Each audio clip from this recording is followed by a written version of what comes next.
Hi, ESL 100 students. Hopefully by now you're feeling a little more comfortable with the concept of modals. We're going to move on and talk about modals of request and permission, and these start on Unit 22 in your textbook, so around page 264. All right, when we're making requests, we have three true modals that we use: can, could, and would. And you'll see all three of these in the article that's on page 264.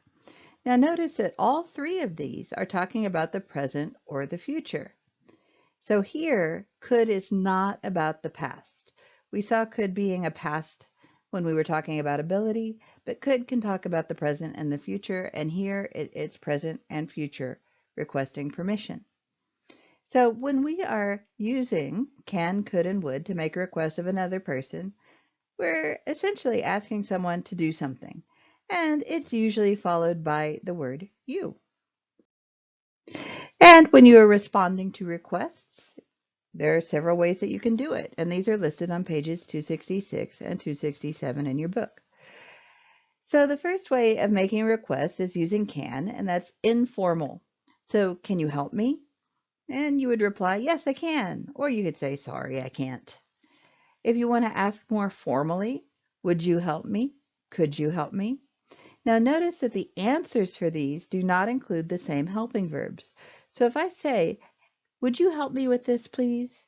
The answer is going to be, yes, I will, or yes, I can, or sure, no problem, I'd be happy to. But you don't say, yes, I would. That's just strange. Same for could. Could you help me with this, please? Yes, I can, or no, sorry.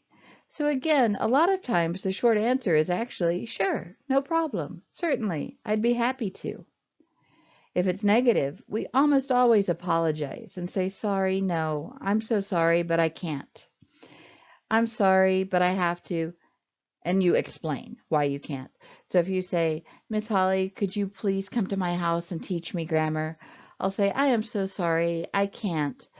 I'm under a stay-at-home order and I'm not allowed to leave my house. We don't just say no. All right, now we saw requests. We'll also see permission. Two of the modals are the same, but then we are going to introduce the word may. Now, while a request is asking someone to do something for you, permission is asking if you or someone else is allowed to do something. It's almost always followed by I or we. Every now and then you might ask permission for a third person. All right, but usually you're asking for yourself, either you alone or you and another person or people. So once again, we've got the word can, and once again, can is informal. Can I leave early? Can we take a break? If we want to be more formal, could I leave early? Could we take a break? Or may I leave early? May we take a break? So could and may are more polite. They are more formal. All right, so here's where students get confused. Remember, can and could are request and permission. However, would is only request and may is only permission. So you will never say, may you. I cannot say, may you open the window. I have to say, may I open the window? May we open the window? I can even ask permission for a third person and say, may Michaela open the window? But I can't say, may you. Same for would, though. All right, so again, if I'm making a request, I want another person to do something. So I can say, would you open the window, please? But I would never say, would I open the window?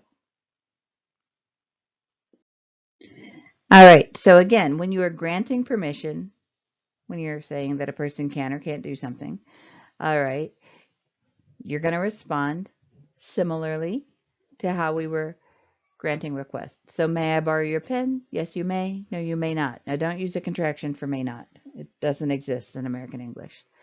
Can I borrow your pen? Yes, you can. No, you can't. But again, just like with requests, if you say could I borrow your pen? You're going to say yes, you can. No, you can't.